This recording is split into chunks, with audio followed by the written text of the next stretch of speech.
السلام علیکم ورحمۃ اللہ وبرکاتہ۔ الحمد للہ نحمده ونستعینه ونستغفره ونؤمن به ونتوکل علیہ ونعوذ باللہ من شرور انفسنا ومن سیئات اعمالنا من يهده الله فلا مضل له ومن يضلل فلا هادي له واشهد ان لا اله الا الله وحده لا شريك له واشهد ان محمدا عبده ورسوله اما بعد فان خير الحديث كتاب الله وخير الهدي هدي محمد صلى الله عليه وسلم وشر الامور محدثاتها وكل محدثة بدعة وكل بدعة ضلالة وكل ضلالة في النار فقد قال الله تعالى في كلامه المجيد والفرقان الحميد فأعوذ بالله السميع العليم من الشيطان الرجيم بسم الله الرحمن الرحيم قاف والقرآن المجيد بل عجبوا أن جاءهم منذر منهم فقال الكافرون هذا شيء عجيب أإذا متنا وكنا ترابا ذلك رجع بعيد قد علمنا ما تنقص الأرض منهم وعندنا كتاب حفيظ وقال الله تعالى في موضع آخر إنا أنزلناه في ليلة القدر۔ سامعین کرام، دینی میرے بھائیوں، بزرگوں اور عزیز ساتھیوں، تمام قسم کی حمد و ثنا اللہ رب العالمین کے لیے لائق اور زیبا ہے،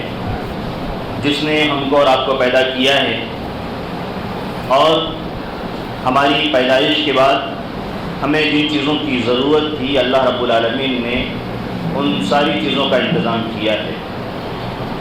ہماری ہدایت کے لیے اللہ رب العالمین نے بے شمار انبیاء کرام کو اس دار فانی میں، اس ختم ہونے والی دنیا میں بھیجا ہے، اور اللہ کے نبی جناب محمد رسول اللہ صلی اللہ علیہ وسلم نے عملی طور پر ان ساری چیزوں کو کر کے دکھلایا ہے۔ بہت بڑا احسان ہے اللہ کے نبی صلی اللہ علیہ وسلم کا۔ اللہ رب العالمین نے اپنی شریعت کی حفاظت کی ذمہ داری لی ہے، اور قیامت تک کے لیے اس کو چیلنج بھی کیا اللہ رب العالمین نے۔ اسلام کی ساری تعلیمات محفوظ ہیں، اور محفوظ کرنے کے لیے جو طریقے اللہ رب العالمین نے اہل علم کے درمیان رکھے ہیں، عوام کے درمیان رکھے ہیں، جو اصول کے بنا پر قائم ہیں، دائم ہیں اور ہمیشہ باقی رہیں گے انشاءاللہ۔ کچھ چیزیں ایسی ہیں جو ہمارے ماحول میں چل رہی ہیں، اللہ کے رسول صلی اللہ علیہ وسلم کی جانب منسوب ہونے کے بنا پر ہماری بھولی بھالی عوام، اس کے اندر صرف شوق اور رغبت کیا ہے کہ اللہ رب العالمین کو راضی کیا جائے، اللہ رب العالمین کو خوش کیا جائے۔ نیت اچھی ہے، اللہ رب العالمین کو راضی کر کے اس ختم ہونے والی دنیا کے اندر وہ کام کر جائیں کہ قیامت کا دن جب ہوگا، اللہ رب العالمین کے سامنے بندے حاضر ہوں گے تو ان کو اطمینان ہو، انہیں سکون اور راحت حاصل ہو، اور وہ اس دنیا کی زندگی کی پریشانیوں کو برداشت کر کے وہاں کی زندگی میں آدمی حیران اور پریشان نہ ہو۔ یہ کوشش ہے، اچھی کوشش ہے، لیکن اس سلسلے میں کچھ قواعد کا، کچھ اصولوں کا، کچھ ضابطوں کا خیال رکھنا ضروری ہے۔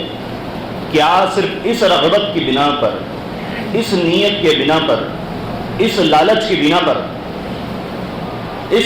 بنا پر، اس شوق کی بنا پر ہر وہ کام جو ہمیں مناسب لگتا ہے کہ اس سے اللہ رب العالمین راضی ہو جائے، اللہ رب العالمین کو ہم راضی کر بیٹھیں، کیا ہمارے لیے مناسب ہے؟ کیا اس بات کی گنجائش باقی رہتی ہے کہ ہم اس کام کو انجام دیں؟ آج انشاءاللہ آج کے اس خطبہ جمعہ میں اس سلسلے پر، اس موضوع پر ہم کچھ سمجھنے کی، کچھ غور کرنے کی کوشش کریں گے۔ مقصد صرف خیر خواہی ہے، اصلاح ہے، نہ کوئی تنقید ہے، نہ کوئی طعن و تشنیع ہے، نہ کوئی واہواہی کا جذبہ ہے۔ خیر خواہی صرف نیت ہے۔ مقصد یہ ہے کہ ہمارے وہ احباب جو اس شوق کے بنا پر، اس لالچ کے بنا پر ایسے قدم اٹھاتے ہیں اور اپنی حلال کمائی کو، اپنی گاڑی کمائی کو اس راستے میں خرچ کرنے کی کوشش کرتے ہیں، آج کے ان مصروفیات کے ایام میں اپنے قیمتی اوقات کو اللہ رب العالمین کو راضی کرنے کے لیے خرچ کرتے ہیں، صرف کرتے ہیں، کیا ہمارا وہ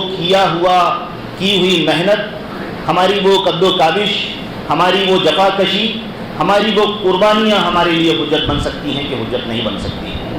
اس سلسلے میں اللہ رب العالمین سے دعا ہے کہ وہ ہمیں حق بات کو حق دکھائے، اور جو باطل چیزیں ہیں، غلط چیزیں ہیں، جو اسلامی تعلیمات کی خلاف ہیں، جو اللہ اور اس کے رسول صلی اللہ علیہ وسلم سے ثابت نہیں ہیں، اللہ رب العالمین ہمیں وہ چیز دکھلائے اور اس سے بچنے کی توفیق عنایت فرمائے، آمین۔ اللہ رب العالمین نے قرآن کی آیت میں نازل کیا ہے، مشہور آیت ہے سورہ قدر کی کہ انا انزلناہ فی لیلۃ القدر، ہر مسلمان جانتا ہے۔ اس سلسلے میں ایک آیت کے ذریعے سے اور کچھ مرویات کے ذریعے سے، کچھ روایتوں کے ذریعے سے، نریشنز کے ذریعے سے اس سلسلے میں تقویت حاصل کرنے کی کوشش کی جاتی ہے، اپنے دماغ میں جو مسئلہ ہے اس کو ثابت کرنے کی کوشش کی جاتی ہے، اور اسی طرح سے کچھ گزرے ہوئے لوگوں کی محنتوں کو سامنے رکھ کر اس سے استدلال کرنے کی کوشش کی جاتی ہے۔ اسی طرح سے کچھ احباب ایسے ہیں جنہوں نے عمومی مسئلے کو لے کر جو کچھ خاص شرائط کے ساتھ علماء کے درمیان رائج ہے، اس کے ذریعے سے بھی فائدہ اٹھانے کی کوشش کی ہے۔ اگر وہ مسئلہ ثابت ہو شریعت کی نظر میں تب اس کو کرنے میں کوئی حرج نہیں ہے۔ جیسے اس سلسلے میں بات کہی جاتی ہے کہ جو روایتیں ضعیف کی قبیل سے ہوں، ایسی روایتیں جو اللہ کے نبی صلی اللہ علیہ وسلم کی طرف منسوب کی جا رہی ہیں، جوڑی جا رہی ہیں نبی صلی اللہ علیہ وسلم کی شان کی ہستی کے ساتھ، تو اگر کہا یہ جاتا ہے کہ جو روایتیں ضعیف کی قبیل سے ہوں تو فضائل اعمال کے بعد میں ایسی روایتیں جو اعمال کی فضیلت کے سلسلے میں وارد ہوئی ہیں، کہا یہ جاتا ہے کہ اس پر عمل کیا جا سکتا ہے۔ حالانکہ محدثین نے اس کو مکمل طور پر قبول نہیں کیا ہے، اور جن لوگوں نے ان کو اس طرح کے اصول کو قبول کیا ہے تو ان لوگوں نے کچھ شرائط رکھے ہیں کہ ایسی روایتیں جو فضائل کے باب میں بیان کی جاتی ہیں اور وہ ضعیف بھی ہیں، تو اس سلسلے میں کچھ شرائط ہیں کہ وہ اللہ کے رسول صلی اللہ علیہ وسلم کی طرف جو منسوب کی جا رہی ہیں وہ اس درجے کی نہ ہو کہ بندہ خود عمل کرتا ہو، وہ اس کی دعوت نہ دیتا ہو۔ علامہ ابن حجر رحمہ اللہ نے، احمد شاکر نے، علامہ البانی نے، امام سیوطی نے اور دیگر تمام علماء کرام نے اس کو بیان کیا۔ پہلی چیز تو یہ ہے کہ فضائل کے باب میں ہو، عقائد کے بعد، عقیدے کے باب میں ہو یا احکام کے باب میں ہو، کسی بھی مسئلے سے جڑی ہوئی بات ہو اس پر عمل نہیں کرنا ہے۔ لیکن اگر کرتا بھی ہے کوئی بندہ تو وہاں پر علماء نے شرط یہ رکھی ہے کہ وہ خود ذاتی طور پر عمل کرے گا، لیکن وہ اس کی ترویج، اس کی دعوت نہیں دے گا، اس کو پھیلائے گا نہیں۔ اور علماء کا اصول ہے کہ اگر ضعیف اور موضوعات جو روایتیں ہیں اگر اس کو بیان کرتا ہے تو اس کی ذمہ داری ہے کہ حدیث کے بیان کرنے کے ساتھ ساتھ اس کے حکم کو بھی بیان کرے۔ امام ترمذی رحمہ اللہ جس حدیث کو بیان کرتے ہیں جس سے اس موضوع پر دلیل لی جاتی ہے، آج کا جو ہمارا موضوع ہے شب برات سے متعلق، وہاں پر امام ترمذی رحمہ اللہ نے اس حدیث کے حکم کو بیان کیا ہے۔ امام بخاری رحمہ اللہ کے حوالے سے بھی ذکر کیا ہے کہ وہ روایت ضعیف ہے، لیکن ہم اپنے مدعا کو مضبوط کرنے کے لیے بس نریشن کا ذکر کرتے ہیں اور علماء کے اس اصول کے ذریعے سے فائدہ اٹھانے کی کوشش کرتے ہیں۔ ہم کو چاہیے کہ یہ جو عمومی قاعدہ ہے اس کو اتنا عموم نہ دیا جائے، اور دوسری جو بنیادی بات ہے ضعیف کے تعلق سے، ضعیف روایتوں کے تعلق سے، اللہ کے رسول صلی اللہ علیہ وسلم کی طرف کوئی بھی ضعیف روایت ہو ہم کو اس پر عمل نہیں کرنا ہے۔ یہ اس قبیل سے ہے، ضعیف جو وہ پہلا لیول ہے جہاں پر اللہ کے رسول کی طرف بات کہی گئی وہ قبول نہیں کی جائے گی، اور موضوع اور من گھڑت فیبریکیٹڈ جو ہے وہ ہائی لیول ہے جس کو قبول نہیں کیا جانا ہے۔ اب اس سلسلے میں کچھ عقلی باتیں رکھی جاتی ہیں کہ ہمارے یہاں ضعیف لوگوں کی عزت کی جاتی ہے، یا پھر ضعیف جو ہیں بزرگ لوگ ہیں کیا ان کو آپ ہٹا دیں گے، تو یہ عقلی باتیں ہیں، زبردستی کی چیزیں ہیں، اس کے پیچھے ہم کو نہیں پڑنا چاہیے۔ لیکن اگر پھر بھی اس کا بھی اگر جواب دینا چاہیں تو اس کا بھی جواب موجود ہے۔ اگر ایسے لوگوں کو، سارے لوگوں کو ایسے کنسٹرکشن کے نیچے، ایسے اسٹرکچر کے نیچے کھڑا کیا جائے اور اس کے بعد مائک پر اعلان کر دیا جائے کہ اس بلڈنگ کو نوٹس ملی ہوئی ہے، کبھی بھی گر سکتی ہے، کمزور ہے، تو ہم میں سے کوئی بھی عقل مند وہاں رکنے کے لیے تیار نہیں ہوگا۔ ہم اپنی دنیا کو بچانے کے لیے، اپنی جان کو بچانے کے لیے وہاں سے نکل بھاگیں گے۔ اور اللہ کے رسول صلی اللہ علیہ وسلم کی ذات گرامی ہمارے لیے اتنی قیمتی شخصیت ہے کہ ان کی طرف ہم ادنا سی ایسی بھی بات جو اللہ کے نبی صلی اللہ علیہ وسلم کی ذات گرامی سے ثابت نہیں ہے، ہم اس کو نریٹ نہیں کر سکتے ہیں، ہم بیان نہیں کر سکتے ہیں اللہ کے نبی صلی اللہ علیہ وسلم کی طرف۔ اور آپ نے وہ مشہور قرآن کی آیت سنی ہے کہ اللہ رب العالمین نے اپنی شریعت کی حفاظت کی ذمہ داری لی ہوئی ہے، تو اس سلسلے میں ہمیں حیران اور پریشان ہونے کی ضرورت نہیں ہے کہ ان ضعیف روایات پر اگر عمل نہ کیا جائے تو اسلامی تعلیمات ہم سے چھوٹ جائیں گے. ایسی بات نہیں ہے. امت کو ضعیف روایات کی ضرورت نہیں ہے. اتنی روایتیں ہیں اللہ کے رسول صلی اللہ علیہ وسلم سے ثابت جن پر عمل کرنا کافی ہے. ہم عمل کرتے کرتے تھک جائیں گے لیکن ان ساری روایتوں پر ہم سے عمل نہیں ہو پائے گا.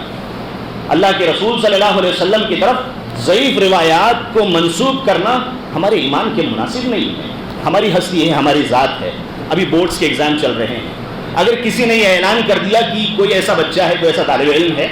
جو انٹرنیشنل لیول پر یا نیشنل لیول پر اچھے مارکس لاتا ہے تو ہماری طرف سے اس کو 1 کروڑ کا انعام دیا جائے گا، تو ہم اپنی ذات کی طرف سے فل دفاع میں ڈیفنس میں آ جائیں گے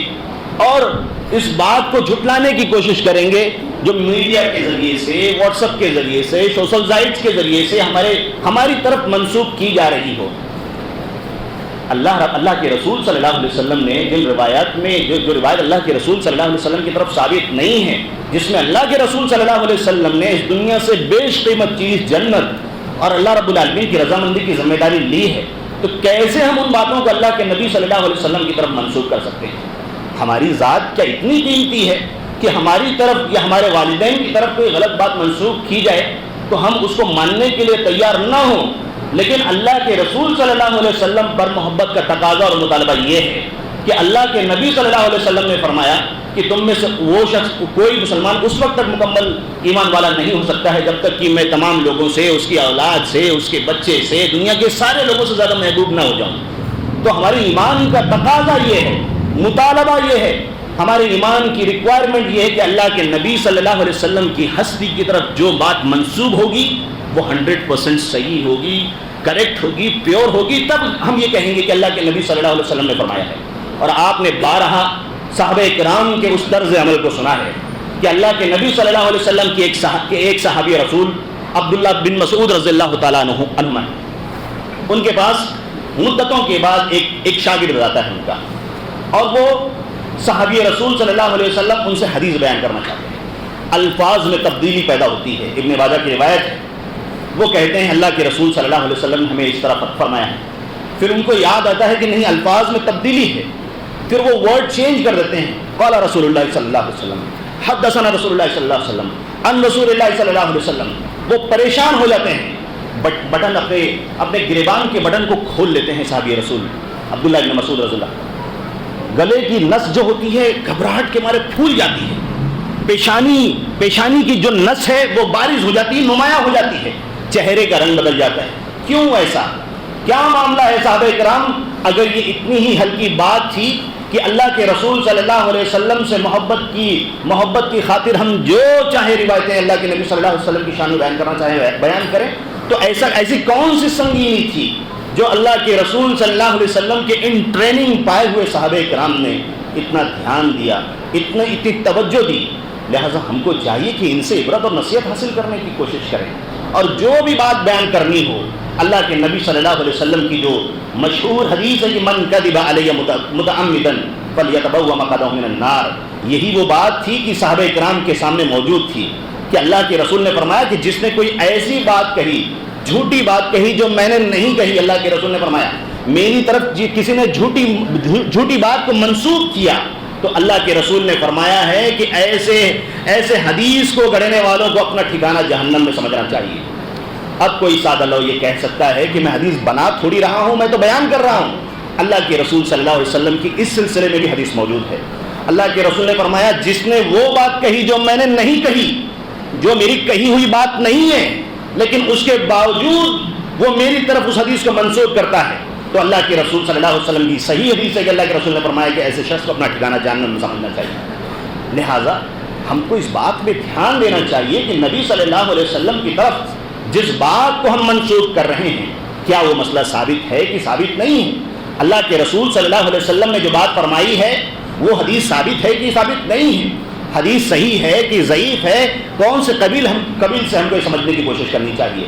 ہمارا جو موضوع ہے لیلۃ القدر کے بارے میں جو آیت اللہ رب العالمین نے نازل فرمائی ہے، قرآن کی جو مشہور آیت ہے سورہ دخان کی، جس کو اللہ رب العالمین نے سورہ دخان کے اندر ارشاد فرمایا ہے کہ حامیم والکتاب المبین انا انزلناہ فی لیلۃ مبارکہ. اللہ رب العالمین نے یہاں پر اپنی اس کتاب کے بارے میں ارشاد فرمایا کہ انا انزلناہ فی لیلۃ مبارکہ،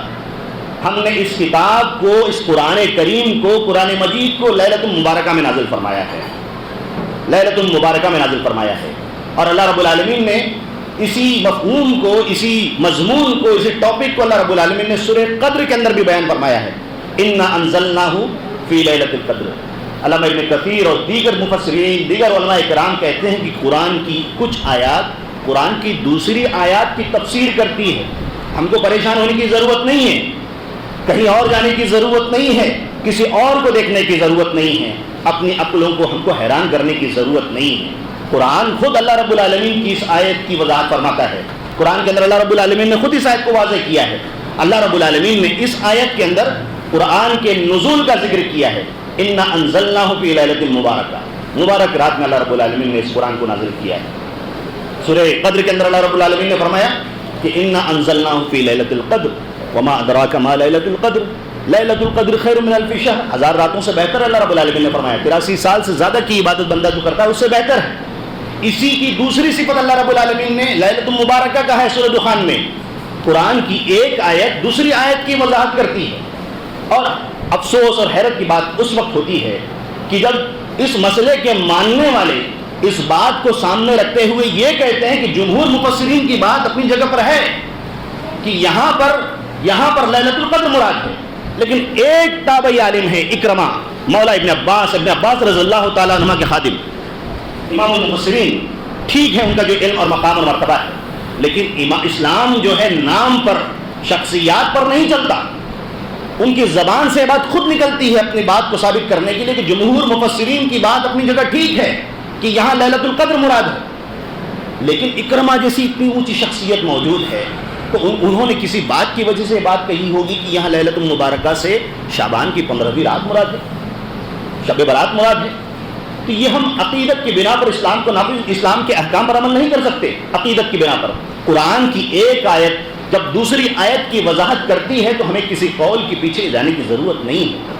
امام علامہ ابن کثیر رحمہ اللہ نے، امام قرطبی رحمہ اللہ نے، اور اسی طرح سے ابن عاشور رحمہ اللہ نے اور تمام مفسرین نے کہا ہے کہ یہاں پر جو راجح بات ہے، جو صحیح بات ہے کہ اللہ رب العالمین نے اس کو قرآن کو جو مبارک رات میں نازل کیا ہے، جس آیت کو سورہ دخان کی آیت کو شب برات کی دلیل کے طور پر پیش کیا جاتا ہے،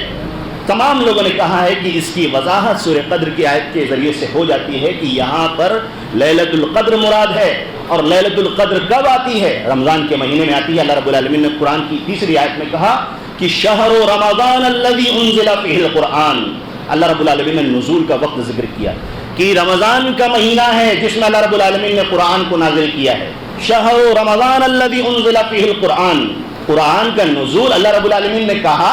کہ رمضان کے مہینے کے اندر ہوا ہے. اب اس آیت کے بارے میں، اس رات کے بارے میں اللہ رب العالمین نے فرمایا کہ اس میں فیہا یفرق کل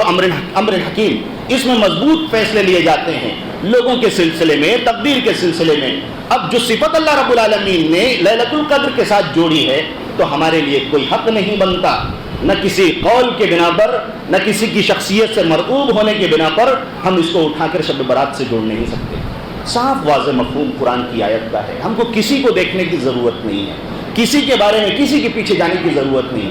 اللہ رب العالمین ہمارے لیے ساری چیزوں کو واضح کر رہا ہے، تب ہم پھر کس لیے پریشان ہوتے ہیں ان ساری چیزوں کو لے کر. اس کے بعد ہمارے کچھ احباب ایسے ہیں جو باتوں کے ذریعے سے کھیلتے ہیں کہ اس سلسلے میں بہت ساری حدیثیں وارد ہیں، کوئی صحیح کے درجے کو پہنچتی ہے، کوئی حسن کے درجے کو پہنچتی ہے، کوئی ضعیف ہے. ضعیف کے سلسلے میں آپ کے سامنے بات آ چکی. وہ کہتے ہیں کہ تمام طرق کو جمع کیا جائے گا تو وہ قابل عمل درجے تک پہنچ جاتی ہے. یہ ابھی آپ کے سامنے میں نے بتلایا کہ فضائل اعمال کے سلسلے میں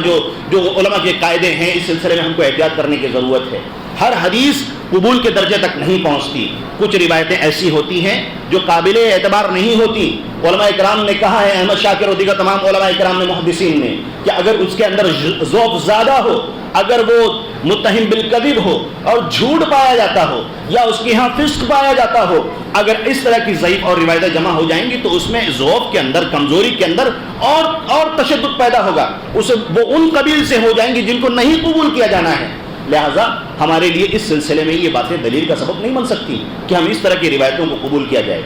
اس شعبان کے تعلق سے اللہ کے نبی صلی اللہ علیہ وسلم سے جو روایتیں ثابت ہیں، جو اللہ کے رسول صلی اللہ علیہ وسلم کی طرف صحیح سند سے منقول اور ثابت شدہ ہے، وہ صرف یہی ہے کہ اللہ کے رسول صلی اللہ علیہ وسلم نے اس مہینے میں روزہ رکھا ہے، کثرت سے روزہ رکھا ہے۔ اللہ کے رسول صلی اللہ علیہ وسلم سے عائشہ صدیقہ رضی اللہ تعالیٰ عنہ بیان کرتی ہیں کہ اللہ کے رسول صلی اللہ علیہ وسلم کسی اور مہینے میں اتنا روزہ نہیں رکھتے تھے جتنا اس مہینے کے اندر اللہ کے رسول صلی اللہ علیہ وسلم روزہ رکھتے تھے، کثرت سے روزہ رکھتے تھے۔ اسی طرح کی روایت ماں ام سلمہ رضی اللہ تعالیٰ عنہ سے بھی منقول ہے کہ انہوں نے بھی کہا کہ اللہ کے رسول صلی اللہ علیہ وسلم بہت زیادہ روزہ رکھتے تھے، اللہ کے رسول صلی اللہ علیہ وسلم نے بہت کثرت سے روزہ رکھا ہے۔ اور اسی طرح سے اللہ کے رسول صلی اللہ علیہ وسلم سے دوسری حدیث سے منقول ہے بخاری اور مسلم کی کہ اللہ کے رسول صلی اللہ علیہ وسلم نے رمضان سے پہلے 2-3 روزے، اللہ کے رسول صلی اللہ علیہ وسلم نے اس سے پہلے روزہ رکھنے سے منع فرمایا ہے تاکہ آدمی کی قوت باقی رہے۔ تو اس سلسلے میں جو بات امر جو اللہ کے رسول صلی اللہ علیہ وسلم سے بات ثابت ہوتی ہے، سمجھ میں آتی ہے، صرف اور صرف یہ کہ شعبان کے مہینے میں روزہ رکھنا ہے، وہ بھی اس بندے کے لیے جو شروع سے روزہ رکھتا آ رہا ہو۔ کثرت سے اللہ کے رسول صلی اللہ علیہ وسلم نے روزہ رکھا ہے۔ ابن باز رحمہ اللہ نے اور دیگر علماء کرام نے یہی بات فرمائی ہے، یہی بات کہی ہے کہ جو شخص پہلی شعبان سے یا دوسری شعبان سے روزہ رکھتا آ رہا ہو، اس کو چاہیے کہ روزہ رکھے۔ خاص ایک دن کا روزہ رکھنا، 15ویں شعبان کا ایک دن کا روزہ رکھنا کسی بھی محقق عالم نے اس بات کی اجازت نہیں دی ہے۔ تمام علماء کرام نے اس سلسلے میں منع کیا ہوا ہے۔ اللہ کے رسول صلی اللہ علیہ وسلم سے کثرت سے روزہ رکھنا ثابت ہے، بہت زیادہ روزہ رکھنا ثابت ہے، صرف 15ویں شعبان کا روزہ رکھنا ثابت نہیں ہے کہ بندہ صرف 15ویں شعبان کا روزہ رکھے۔ اور ورنہ اللہ کے رسول صلی اللہ علیہ وسلم کی حدیث ہمارے سامنے موجود ہے کہ جمعہ کا دن کتنی فضیلت والا ہے۔ اللہ کے رسول صلی اللہ علیہ وسلم نے منع کیا ہے کہ کسی بھی چیز کی فضیلت ثابت ہو گئی، جیسے جمعہ کے دن کی فضیلت ہمارے سامنے ثابت ہے، ہفتے کی عید ہے، اللہ کے رسول صلی اللہ علیہ وسلم نے دوسری حدیث کے اندر عید اور بقرعید کی نماز سے بہتر اللہ کے رسول صلی اللہ علیہ وسلم نے ان دونوں دنوں سے بہتر قرار دیا ہے اور ہفتے کا سردار ہے۔ لیکن کوئی اگر اس بنا پر اللہ کے رسول صلی اللہ علیہ وسلم نے فرمایا کہ اس کی کوئی تخصیص کرتا ہے تو کسی بندے کے لیے اس بات کی اجازت نہیں۔ اللہ کے رسول نے فرمایا کہ لا تختصوا یوم الجمعہ بقیام یوم الجمعہ، اللہ کے رسول نے فرمایا کہ جمعہ کے دن کو روزے کے لیے خاص کرنا جائز نہیں ہے، خاص مت کرو۔ لا تخصوا یوم الجمعہ، اللہ کے رسول نے فرمایا ہے کہ ہفتوں میں پورے دن کو چھوڑ کر صرف جمعہ کے دن کو اس چیز کے لیے خاص کر لیا جائے، اللہ کے رسول نے سختی سے منع کیا، جائز نہیں کسی بندے کے لیے۔ اور اسی طرح سے اللہ کے رسول صلی اللہ علیہ وسلم نے اسی حدیث میں کہا ہے کہ لا تختصوا لیلۃ الجمعہ، اللہ کے رسول نے فرمایا کہ جمعہ کی رات کے قیام کے لیے بھی خاص مت کرو۔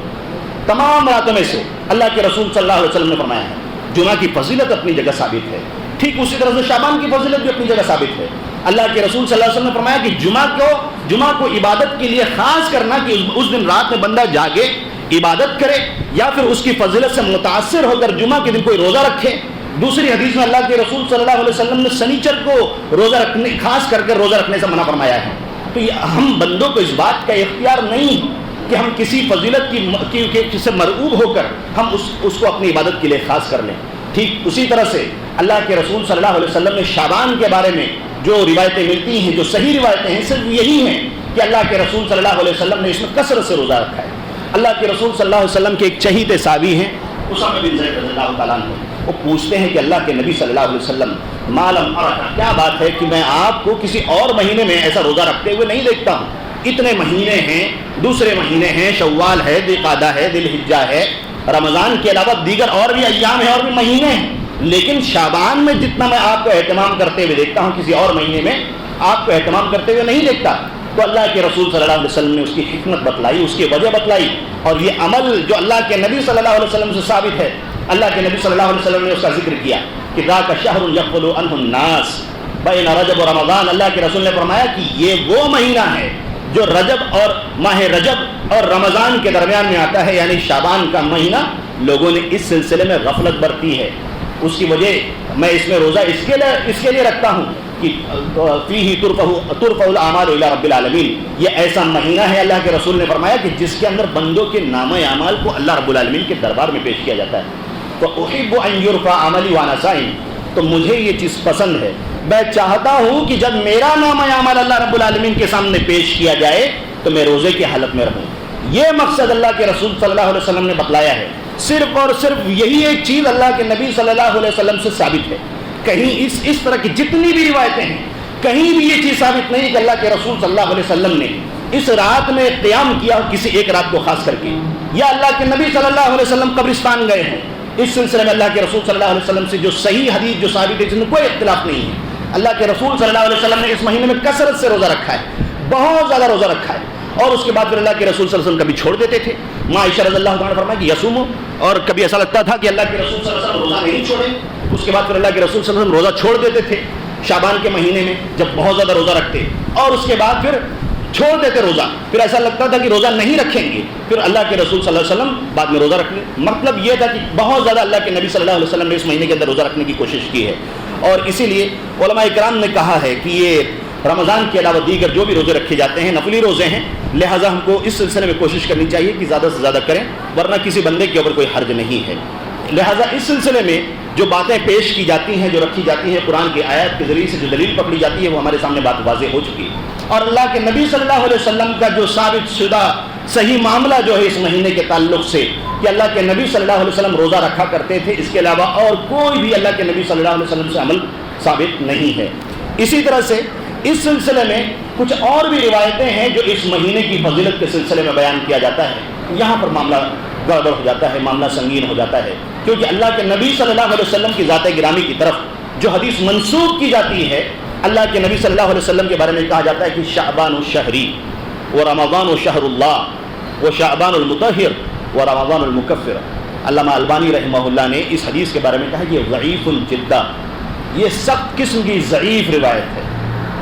ہمیں اس سلسلے میں غور کرنا چاہیے. ضعیف جدہ بہت سخت ضعیف روایت ہے, یہ روایت اس لائق نہیں ہے کہ اس کو قبول کیا جائے. عدم قبولیت والی روایتوں میں سے یہ ہے. ہم کو چاہیے کہ ہم اہتمام کریں, اس سے اوائڈ کرنے کی کوشش کریں. اور کبھی بھی کسی نے بھی اگر کسی حدیث کے بارے میں یہ بات کہی ہے کہ ضعیف ہے, تو یہ نریٹر کے بارے میں ہوتا ہے, نہ کہ صحابی کے اوپر, نہ اللہ کے رسول صلی اللہ علیہ وسلم کے اوپر, ان لوگوں کے اوپر کلام نہیں ہوتا, بلکہ ان اسٹوڈنٹ کے بارے میں, ان راویان کے بارے میں, ان نریٹر کے بارے میں بات ہوتی ہے جنہوں نے اللہ کے نبی صلی اللہ علیہ وسلم کے بعد صحابہ کرام سے روایت کی ہے. ان کے سلسلے میں دیکھا جاتا ہے کہ کیا ان کی بات صحیح ہے کہ ضعیف ہے, غلط ہے کہ صحیح ہے. اس لیے اللہ کے رسول صلی اللہ علیہ وسلم کے بارے میں جو بات کہی جاتی ہے کہ اللہ کے نبی صلی اللہ علیہ وسلم نے فرمایا کہ شعبان الشہری, کہ شعبان میرا مہینہ ہے, وہ رمضان الشہر اللہ, اور رمضان کا مہینہ جو اللہ رب العالمین کا مہینہ ہے. اسی طرح سے ایک اور روایت جو اس سلسلے میں پیش کی جاتی ہے عائشہ رضی اللہ تعالیٰ عنہ کے ذریعے سے, ماں عائشہ رضی اللہ تعالیٰ عنہ کے نام پر اس کو بیان کیا جاتا ہے کہ اللہ کے نبی صلی اللہ علیہ وسلم ایک مرتبہ اپنے گھر میں موجود تھے, اور ان کو ایسا محسوس ہوا کہ عائشہ رضی اللہ تعالیٰ عنہ سو رہی ہیں. اس وقت اللہ کے نبی صلی اللہ علیہ وسلم وہاں سے خاموشی سے اٹھ کر چلے جاتے ہیں, اور اس کے بعد ماں عائشہ رضی اللہ تعالیٰ عنہ ان کے دل میں کچھ وسوسے پیدا ہوتے ہیں, وہ فالو کرتی ہیں نبی صلی اللہ علیہ وسلم کو. اور اس کے بعد پھر اللہ کے نبی صلی اللہ علیہ وسلم کو انہوں نے دیکھا کہ اللہ کے نبی صلی اللہ علیہ وسلم قبرستان میں گئے ہیں, بقیع الغرقد میں, جس کو جنت البقیع کے نام سے جانتے ہیں. اللہ کے نبی صلی اللہ علیہ وسلم وہاں تشریف لے گئے, اور اس کے بعد میں ان کا مکالمہ جب شروع ہوتا ہے, گفتگو جو ہوتی ہے کنورسیشن کے اندر, اللہ کے رسول صلی اللہ علیہ وسلم نے ماں عائشہ رضی اللہ تعالیٰ عنہ سے پوچھا کہ اکنت تخافین ان یحیف اللہ علیک ورسولہ, کیا تم کو اس بات کا خوف ہے کہ اللہ اس کے رسول تم پر ظلم کریں گے؟ انہوں نے کہا کہ اللہ کے رسول, مجھے ایسا لگا کہ آپ اپنی کسی دوسری بیوی کے پاس چلے گئے ہیں, اور بھی جو بیویاں ہیں, آج باری میری ہے لیکن میری باری کو چھوڑ کر آپ کسی اور بیوی کے پاس چلے گئے ہیں. تو اللہ کے رسول صلی اللہ علیہ وسلم کو یہ چیز مناسب نہیں لگی. اللہ کے رسول صلی اللہ علیہ وسلم نے ایک مٹھی بنا کر ہلکا سا سینے پہ ماں عائشہ رضی اللہ تعالیٰ عنہ کے مارا, اور آپ نے اس کو تکلیف کو محسوس کیا. اس کے بعد پھر اللہ کے رسول صلی اللہ علیہ وسلم نے بات فرمائی تھی. اس کے بعد پھر اللہ کے رسول صلی اللہ علیہ وسلم نے وہاں ریزن بیان کیا کہ ان اللہ عز وجل ينزل ليلة النصف من شعبان الى السماء الدنيا فيغفر لاكثر من عدد شعر غنم كلب. بنی کلب جو ہے, جو یہ قبیلہ ہے, ٹرائب ہے, ان کی جو بکریاں ہیں, بکری پر ایک دو بال نہیں ہوتے, بالوں کی کثرت ہوتی ہے. تو جس طرح سے بالوں کی بہت زیادہ کثرت ہے, اللہ رب العالمین اس رات کو سمائے دنیا کے اوپر, یہ سامنے جو آسمان ہمارے نظر آتا ہے یہاں اترتا ہے, اور اتر کے اللہ رب العالمین سارے لوگوں کو, جتنے لوگ نظر آ رہے ہیں, اللہ رب العالمین ان سارے لوگوں کی مغفرت فرما دیتا ہے. یہ روایت پیش کی جاتی ہے اس رات کی فضیلت کے سلسلے میں. لیکن افسوس یہ ہے کہ یہ روایت بھی ثابت نہیں ہے. اگر یہ روایت ثابت ہوتی تو ہمارے مدعا کے لیے چیز اچھی تھی, لیکن اللہ کے نبی صلی اللہ علیہ وسلم کی طرف اس حدیث کو منسوخ کرنا جائز نہیں ہے, مناسب نہیں ہے. امام ترمذی رحمہ اللہ نے اس حدیث کو بیان کرنے کے بعد اس کی ذوق کی طرف اشارہ کیا ہوا ہے، لیکن ایسے مسئلے کو ماننے والے صرف اپنی حدیث کو بیان کر کے اس بات کو چھوڑ دیتے ہیں، اور اس کے بعد امام ترمذی رحمہ اللہ نے اس حکم کو بیان کرنے کے بعد مزید ایک بات کا ذکر کیا کہ محمد بن اسماعیل البخاری رحمہ اللہ نے، جو امام بخاری رحمہ اللہ ہیں، انہوں نے بھی اس حدیث کی تضعیف قرار دی ہے، ضعیف قرار دیا ہے، اور میں نہیں سمجھتا کہ کوئی بھی اللہ کے رسول صلی اللہ علیہ وسلم کا چاہنے والا وہ آپ کی طرف کسی غلط بات کو منسوب ہونے دے گا۔ اسی طرح سے اللہ کے نبی صلی اللہ علیہ وسلم سے ضعیف الترغیب کے اندر بھی اسی مفہوم کی روایت موجود ہے، جس میں اللہ کے رسول صلی اللہ علیہ وسلم نے 5 عمل کرنے والوں کو مغفرت کا اعلان کیا ہوا ہے، لیکن وہ روایت بھی ضعیف جدہ کے درجے تک پہنچتی ہے۔ لہٰذا ہم کو اس طرح کی جتنی بھی روایتیں اللہ کے نبی صلی اللہ علیہ وسلم کے دامن کو اس سے صاف کرنے کی کوشش کرنی چاہیے، اسے دور کرنے کی کوشش کرنی چاہیے۔ اسی طرح سے ایک اور مضبوط دلیل پیش کرنے کی کوشش کی جاتی ہے شب برات کے تعلق سے، کہ اللہ کے رسول صلی اللہ علیہ وسلم نے فرمایا ہے کہ اذا کان لیلۃ النصف من شعبان فقوموا لیلتها وصوموا یومها، کہ اللہ کے رسول صلی اللہ علیہ وسلم نے فرمایا کہ جب شعبان کا نصف ہو جائے، یعنی 15ویں شعبان آ جائے، کیونکہ شب برات کا ذکر کہیں بھی حدیث کی کتابوں کے اندر آپ کو نہیں ملے گا۔ سورہ البراء کا ذکر قرآن کی آیت کے اندر موجود ہے، سورہ توبہ کا جو دوسرا نام ہے، اللہ رب العالمین نے اس میں برات کا اظہار کیا ہے کہ میں ان لوگوں کو نہیں، میں ان لوگوں سے برات کا اظہار کرتا ہوں۔ اللہ کے رسول صلی اللہ علیہ وسلم نے بھی اس کا ذکر کیا، لیکن یہ جو شب برات جو ہمارے سامنے موجود ہے، اس کا ذکر کہیں بھی کتاب و سنت کے اندر موجود نہیں ہے۔ لہٰذا اللہ کے رسول صلی اللہ علیہ وسلم کی حدیثوں کو جو اس سلسلے میں وارد ہیں، لیلۃ النصف من شعبان کے لفظ سے ہم سمجھتے ہیں اور جانتے ہیں۔ اللہ کے رسول صلی اللہ علیہ وسلم کی جو حدیث منسوخ کی جاتی ہے کہ جب 15ویں شعبان آ جائے تو اللہ کے رسول صلی اللہ علیہ وسلم نے حکم دیا ہے کہ اس دن روزہ رکھو اور قیام کرو، اللہ کے رسول صلی اللہ علیہ وسلم کا حکم ہے، اور اس سے دلیل پکڑی جاتی ہے، اور وہی بات ذکر کی جاتی ہے کہ اللہ کے رسول صلی اللہ علیہ وسلم اس دنیا کے آسمان پر آتا ہے اور وہ پکارتا ہے کہ کوئی مغفرت طلب کرنے والا ہے تو مجھ سے معافی مانگے، کوئی پریشان حال ہے تو مجھ سے اپنی پریشانی کا ذکر کرے، کوئی روزی میں پریشان ہے تو مجھ سے اپنی پریشانی کا ذکر کرے، میں اس کی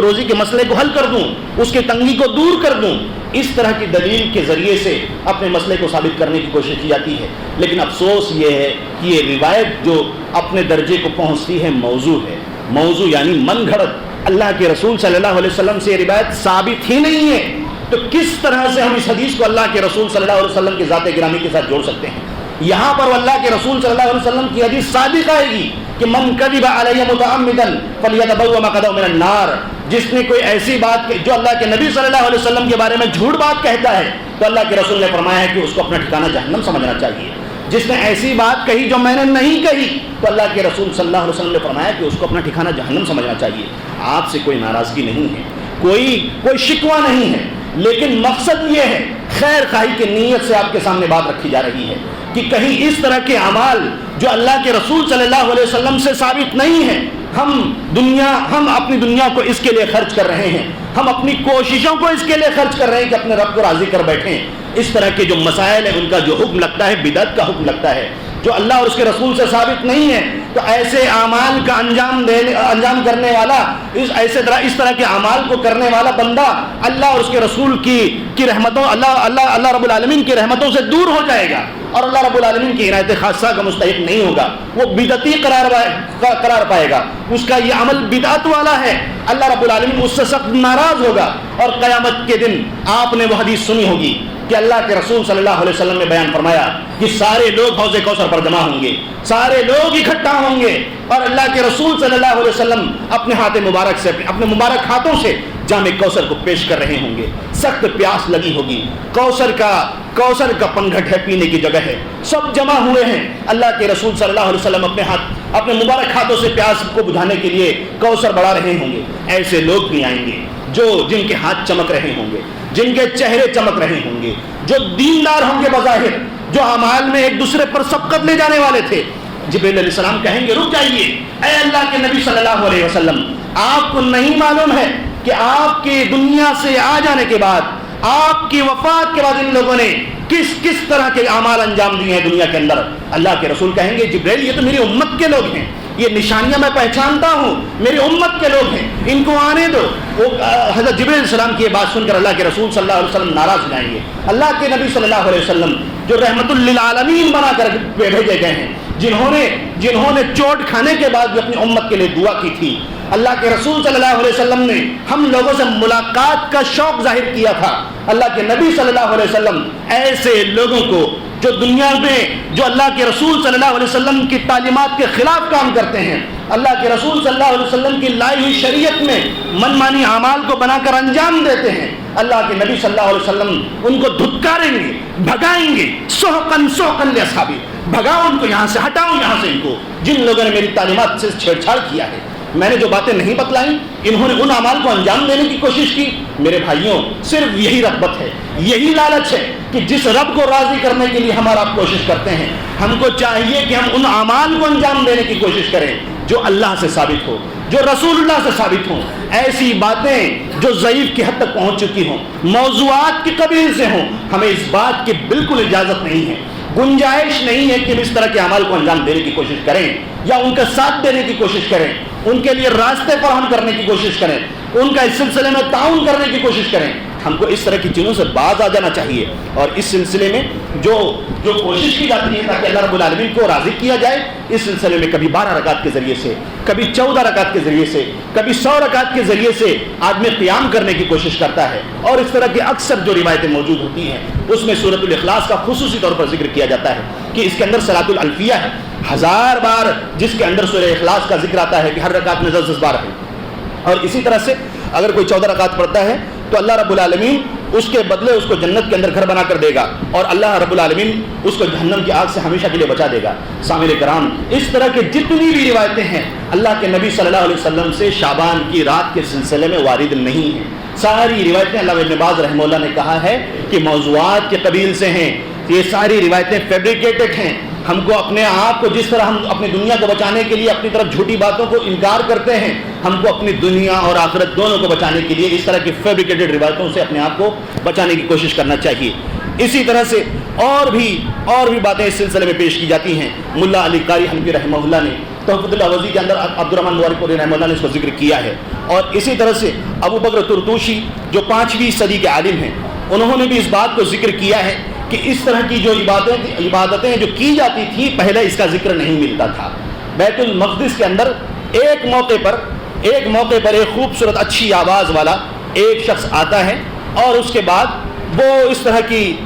اچھی تلاوت کرنا شروع کر دیتا ہے۔ اس کے بعد پھر لوگ اس کے پیچھے جمع ہونا شروع ہو جاتے ہیں۔ پھر اگلا سال آتا ہے اور ٹھیک وہی شخص پھر اس طرح کے اعمال کو انجام دینے کی کوشش کرتا ہے، اور لوگ اس کے پیچھے جمع ہو جاتے ہیں، اور اس طرح کے اعمال کو انجام دے کر وہ اللہ رب العالمین کو راضی کرنے کی کوشش کرتے ہیں۔ اس کو قیام شعبان کی رات کو قائم کرنے کی کوشش کرتے ہیں، شب بیداری کرنے کی کوشش کرتے ہیں۔ اس سے پہلے ابو بکر ترتوشی رحمہ اللہ نے کہا ہے کہ اس کا ذکر موجود نہیں تھا، 5ویں صدی سے پہلے اس کا ذکر موجود نہیں تھا، 448 ہجری میں اس کا وجود ہوا۔ تو ہم کو سوچنا چاہیے کہ وہ عبادت جو اللہ کے رسول صلی اللہ علیہ وسلم کے زمانے میں موجود نہیں تھی، صحابہ کرام رضوان اللہ علیہ مجمعین کا خیر القرون کا جو دور تھا اس میں یہ چیز موجود نہیں تھی، اس کے بعد کے دور میں موجود نہیں تھی، تو یہ شریعت کا کون سا حصہ ہے جو 5ویں صدی ہجری میں نازل ہو رہا ہے؟ ہم کو چاہیے کہ ہم اس طرح کے اعمال سے اپنے آپ کو بچانے کی کوشش کریں۔ یہ چیز مناسب نہیں ہے۔ اللہ کے نبی صلی اللہ علیہ وسلم کی طرف جو بات منسوخ کی جاتی ہے، اس سلسلے میں تمام دیگر محدثین نے اس کے ذوق کی طرف اشارہ کیا ہوا ہے، لیکن علامہ البانی رحمہ اللہ نے اس کو اپنی صحیحہ کے اندر، سلسلہ صحیحہ کے اندر ذکر کیا ہے۔ اس کو بھی لوگ دلیل کے طور پر پیش کرتے ہیں، تانا دیتے ہوئے کہتے ہیں کہ جب آپ کے باپ مان چکے تو آپ کو بھی ماننے کی کوشش کرنی چاہیے، لیکن ہم اس کا تیکھا جواب نہیں دیں گے۔ ہم یہی بات کریں گے جو اس روایت سے ثابت ہوتی ہے۔ اس کے سلسلے میں جو روایت پیش کی جاتی ہے کہ یطلع اللہ تبارک و تعالی الی خلقہ لیلۃ النصف من شعبان فیغفر لجمیع خلقہ الا لمشرک او مشاہن، اللہ رب العالمین 15ویں شعبان کی رات کو سمائے دنیا کے اوپر یہ آسمان کے پاس آتا ہے اور تمام لوگوں کی مغفرت فرما دیتا ہے، سوائے ان لوگوں کے جو مشرک ہیں، جو مشاہن ہیں، جو رشتوں کو کاٹنے والے ہیں، جو بدعتی قسم کے لوگ ہیں، جو بدعت کے کام کو انجام دیتے ہیں۔ اللہ کے رسول صلی اللہ علیہ وسلم سے اس حدیث کو پیش کیا جاتا ہے۔ علامہ البانی رحمہ اللہ نے اس کو صحیح قرار دیا ہے، اور اس کے سلسلے میں جو 8 صحابہ کرام سے روایت وارد ہیں، ان تمام صحابہ کرام کی روایت کو ذکر کرنے کے بعد سلسلہ صحیحہ کے اندر علامہ البانی رحمہ اللہ نے ایک بات کہی ہے کہ جملۃ القول ان الحدیث بمجموع هذه الطرق صحیح. خلاصہ کلام یہ ہے کہ اس حدیث کے جو تمام سند جو موجود ہیں یہ صحیح تک پہنچ جاتے ہیں بلا ریب. والصحۃ تثبت باقل منها. یہ آگے کی بات میں اس کے لیے ذکر کر رہا ہوں، اس کو میں بیان کروں گا انشاءاللہ. کیوں؟ اس سے اگر کم روایت بھی ہوتی تو یہ صحت کے درجے تک پہنچ جاتی.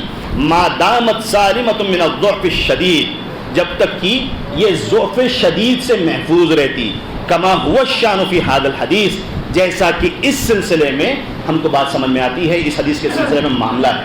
فتویٰ دیا گیا ہے، مشہور ویب سائٹ ہے،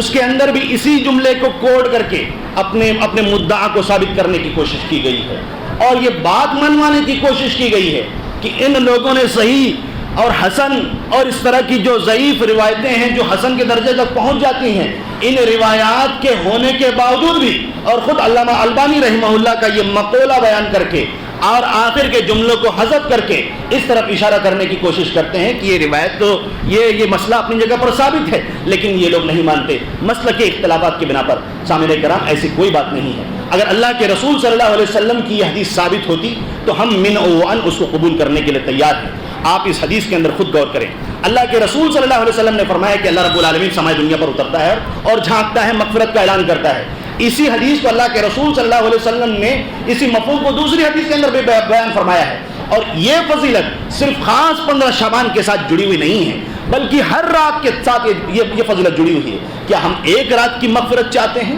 کہ اللہ رب العالمین ہم کو صرف ایک رات میں معاف کر دے اور بخش دے؟ باقی جو سال کے بقیہ ایام ہیں، بقیہ راتیں ہیں، باقی جو راتیں ہیں، کیا ہم اس میں نہیں چاہتے کہ اللہ رب العالمین ہماری مغفرت فرمائے؟ تو ہم ان راتوں میں اٹھ کر کیوں اللہ رب العالمین کی عبادت نہیں کرتے؟ کیوں تہجد کا قیام نہیں کرتے؟ کیوں قرآن کی تلاوت نہیں کرتے؟ خاص اس ایک رات کے ساتھ اس کو جوڑ کر دیکھنا مناسب نہیں ہے، جائز نہیں ہے. اس کے بعد دوسری بات جو اس حدیث سے معلوم پڑتی ہے کہ اللہ رب العالمین اس رات میں تمام لوگوں کی مغفرت فرماتا ہے. یوں ہی تو مغفرت نہیں فرماتا، اس کے لیے وہ ضعیف اور موضوع روایات کو سامنے رکھ کر اس میں عبادات کو انجام دینے کی کوشش کرتے ہیں. اور آپ نے سماعت فرمایا ہے کہ اس طرح کے اعمال کا ثبوت موجود نہیں ہے، ملتا نہیں ہے. اللہ کے رسول نے فرمایا کہ آگے ایسے لوگوں کو اللہ رب العالمین معاف کر دیتا ہے سوائے اس کے جو شرک کرنے والے ہیں. تو اس سے معلوم یہ ہوا اگر فضیلت بھی ثابت کرنا چاہیں اس حدیث کے ذریعے سے 15 شعبان کی، تو صرف بات یہی ثابت ہوتی ہے کہ جو شرک کرنے والے ہیں اللہ رب العالمین ان لوگوں کی مغفرت نہیں فرماتا ہے. اللہ رب العالمین ایسے لوگوں کی مغفرت نہیں فرماتا ہے جو اپنے رشتے کو توڑتے ہیں، کاٹنے والے ہیں. اللہ رب العالمین ان لوگوں کی مغفرت نہیں فرماتا ہے جو بدعت کرنے والے ہیں. اس حدیث سے صرف اتنا ہی مسئلہ ثابت ہوتا ہے. یہ ثابت نہیں ہوتا کہ ہم راتوں کا قیام خاص طور پر 15 شعبان کی رات کو کریں. یہ فضیلت ہر رات کے ساتھ جڑی ہوئی ہے، جیسا کہ دوسری حدیث کے اندر بھی یہ چیز موجود ہے. لہٰذا ہم کو چاہیے کہ وہ باتیں جو اللہ اور اس کے رسول صلی اللہ علیہ وسلم سے ثابت ہوں ان پر عمل پیرا ہوں. اسی لیے ایک مرتبہ جب ابن ابی ملیکہ کے سامنے بات آئی اور ان کو یہ چیز ناگوار گزری کہ زیاد نمیری جو شریعت کے بارے میں اپنی طرف سے منمانی باتیں کرتا ہے اور وہ کہتا ہے کہ جو 15 شعبان کی رات کو جاگے گا تو اس کو لیلۃ القدر کی یعنی شب قدر کی رات کا ثواب ملے گا. تو ابن ابی ملیکہ نے کہا لو سمعتہ وبیدی عصا لضربتہ، اور اگر یہ بات میں ابن زیاد نمیری کی زبان سے اگر یہ بات میں سن رہا ہوتا اور میں وہاں موجود ہوتا اور میری ہاتھوں میں عصا ہوتی، لاٹھی ہوتی، تو میں اس سے اس کی پٹائی کرتا، کیونکہ اس طرح کی کوئی بھی روایت اس سلسلے میں ثابت نہیں ہے. سامعین کرام، ہم کو چاہیے کہ اللہ اور اس کے رسول کی شریعت جو خالص ہے اس پر عمل پیرا ہو. وہ روایتیں جو ضعیف موضوعات اور من گھڑت قبیل سے ہیں اس کو اللہ اور اس کے رسول صلی اللہ علیہ وسلم کی طرف منسوخ کرنے سے بچنے کی کوشش کریں، کیونکہ اللہ کے رسول صلی اللہ علیہ وسلم نے ایسے شخص کا ٹھکانہ جہنم کے اندر قرار دیا ہے. اللہ رب العالمین سے دعا ہے کہ وہ ہمیں کہنے سننے سے زیادہ عمل پیرا، صحیح احادیث پر عمل پیرا ہونے کی توفیق عنایت فرمائے. وہ باتیں جو شریعت سے دور کرنے والی ہیں، اللہ اور اس کے رسول کے عمل سے منہج سے دور کرنے والی، اللہ رب العالمین سے دعا ہے کہ ہمیں اس طرح کی تمام خرافات سے محفوظ رکھیں. اس مسئلے کو ہم کو سمجھ کر اور ہمارے بھائیوں کو اور بہنوں کو سمجھا کر اس مصیبت سے، اس خرافات سے دور رکھنے کی توفیق عنایت فرمائے. آمین. وآخر دعوانا الحمدللہ رب العالمین.